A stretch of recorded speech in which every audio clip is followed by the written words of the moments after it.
اعوذ باللہ من الشیطان اللعین الرجیم بسم اللہ الرحمن الرحیم الحمد للہ رب العالمین وصلی اللہ علی محمد وآلہ الطاہرین اللہم صلی علی محمد وآل محمد۔ السلام علیکم ناظرین، انشاءاللہ آپ تمام ناظرین خیر و عافیت سے ہوں گے۔ جیسا کہ ناظرین میں نے اس سے پہلے والی ویڈیوز میں آپ کو امام علی علیہ السلام کے زندگی کے ان 5 دور کے بارے میں وضاحت کی تھی کہ جس میں چوتھا اور 5واں دور ہمارے لیے موضوع بحث تھا۔ اگر آپ نے وہ ویڈیو نہیں دیکھی ہے تو میں آپ سے گزارش کروں گا کہ آپ ہمارے چینل میں جا کر وہ ویڈیو دیکھیں تاکہ آپ کو امام علی علیہ السلام کی زندگی کے ان 5 دور کے بارے میں پتہ چلے کہ وہ کون سے ہیں۔ اور اسی کے ساتھ ساتھ میں نے آپ کو امامت کے 4 دور کے بارے میں وضاحت کی تھی، وہ بھی آپ لوگ جا کر ویڈیوز میں دیکھ سکتے ہیں۔ آج ہم اپنے درس کو آگے بڑھائیں گے۔ آج ہم اپنے درس کی طرف بڑھتے ہیں کہ امام علی علیہ السلام کا وہ چوتھا دور کہ پیغمبر صلی اللہ علیہ وسلم کی رحلت اور آپ کی ظاہری خلافت۔ رسول اکرم صلی اللہ علیہ وسلم کی رحلت 11 ہجری سے تو آپ کی ظاہری حکومت 35 ہجری تک لگ بھگ 25 سال یہ دور آپ نے گزارا، اور اس دور میں آپ نے مختلف واقعات آپ کے ساتھ پیش آئے، بہت سے ماجرے آپ کے ساتھ پیش آئے، آپ کے ساتھیوں نے آپ کا ساتھ چھوڑ دیا، آپ نے صبر کیا، اور جو کچھ آپ نے اس دور میں کیا اس کی وضاحت ہم آپ لوگوں کے سامنے پیش کریں گے۔ آئیے ہم اپنی درس کی طرف بڑھتے ہیں اور کتاب کی تحریر کو پڑھتے ہیں، پھر آپ کے سامنے اس کی چھوٹی سی وضاحت پیش کرتے ہیں۔ تو سب سے پہلے انہوں نے بحث شروع کی ہے پیغمبر اکرم صلی اللہ علیہ وسلم کی رحلت اور مسئلہ ہدایت۔ رسول اکرم صلی اللہ علیہ وسلم کے بعد حضرت علی علیہ السلام اسلامی سماج کی زبان سنبھالنے کے لیے موزوں ترین فرد تھے، اور تمام مسلمانوں میں تقوی، فقہ نظر اور قضائی کاروبار کی لیاقت، جہاد اور خدا کی راہ میں کوشش کے میدان میں نے تمام انسانی بلند مرتبہ صفات کے حامل ہونے کے لحاظ سے پیغمبر اکرم کے علاوہ کوئی بھی حضرت علی علیہ السلام کے پائے کو نہیں پہنچتا تھا۔ انہی صلاحیتوں کی بنا پر آپ کو متعدد بار پروردگار کے حکم سے اور رسول اکرم صلی اللہ علیہ وسلم کے توسط سے مسلمانوں کے ہونے والے رہبر اور خلیفہ کے عنوان سے پہچانوایا گیا تھا، اور اس میں سب سے مہم اور سب سے اہم واقعہ غدیر خم کا واقعہ تھا۔ اس بنا پر امید کی جاتی تھی کہ رسول اکرم صلی اللہ علیہ وسلم کے بعد امام علی علیہ السلام اسلامی حکومت کی زمان سنبھالیں گے، اسلامی حکومت کی باغدور سنبھالیں گے، مسلمانوں کی رہبری کریں گے، اللہ کے نظام کو جاری رکھیں گے، لیکن عملاً ایسا نہیں ہوا۔ حضرت علی علیہ السلام حکومت کی باغدور اپنے ہاتھوں میں لے لیں گے، یہ امید تھی، اور مسلمانوں کی قیادت و رہبری کے سلسلے کو جاری رکھیں گے، لیکن ایسا نہیں ہوا، اور پیغمبر اکرم صلی اللہ علیہ وسلم کے بعد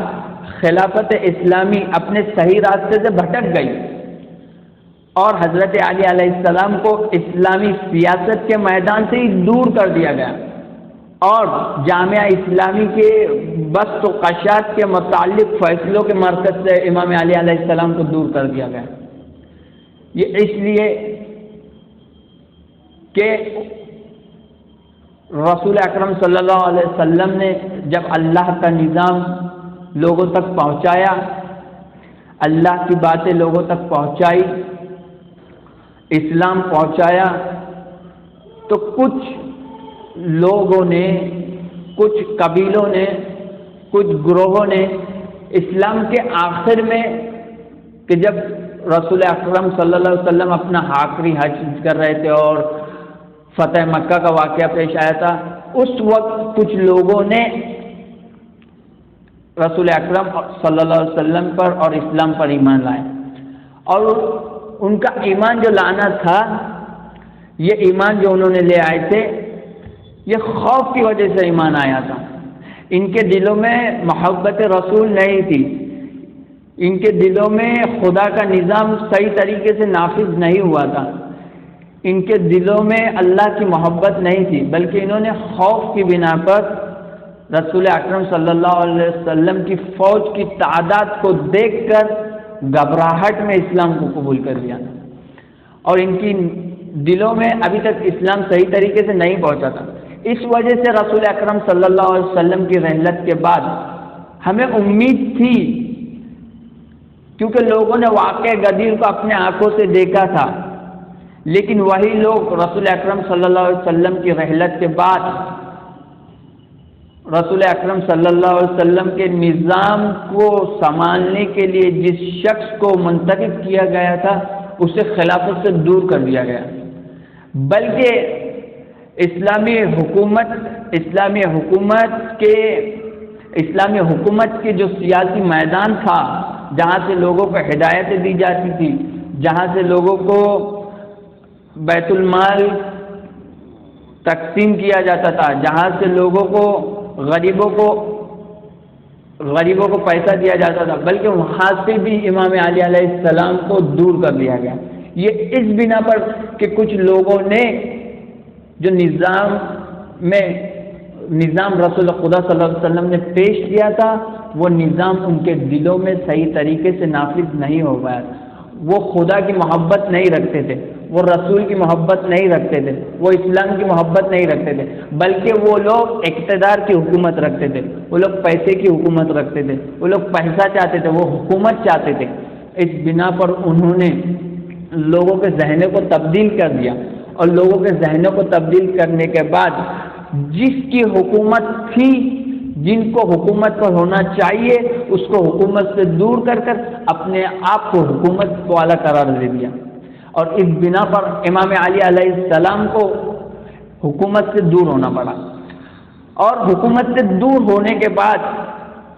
امام علی علیہ السلام نے پھر کیا کیا؟ کیا امام علی علیہ السلام چپ بیٹھ گئے، یا امام علیہ السلام گھبراہٹ کے مارے، ڈر کے مارے گھر میں جا کر ایک کنارہ کشی ہو گئے،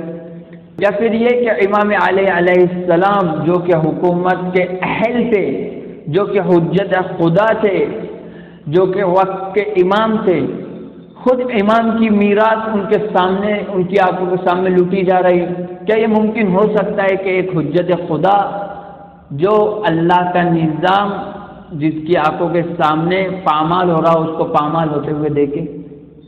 یہ ہرگز ممکن نہیں ہو سکتا کہ ایک حجت خدا کے آنکھوں کے سامنے اسلام پامال ہو رہا ہو اور اپنی آنکھوں سے اسلام کو دیکھے، بلکہ امام علی علیہ السلام نے اس حکومت کے لیے، اسلام کی بقا کے لیے، اسلام کو آگے بڑھانے کے لیے رسول اللہ صلی اللہ علیہ وسلم کی محنت، جو رسول خدا صلی اللہ علیہ وسلم نے اسلام کو پھیلانے کے لیے محنت کی، جو مشقت کی، جو زخم سہے، جو شدتیں سہی، ان شدتوں کو، ان زخموں کو، رسول اکرم صلی اللہ علیہ وسلم کی محنت کو باقی رکھنے کے لیے امام علیہ السلام کو صبر کرنا پڑا۔ اور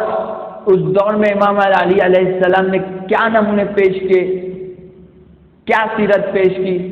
یہ انشاءاللہ آپ کو ہم اگلی بحث میں کرتے ہوئے ملیں گے،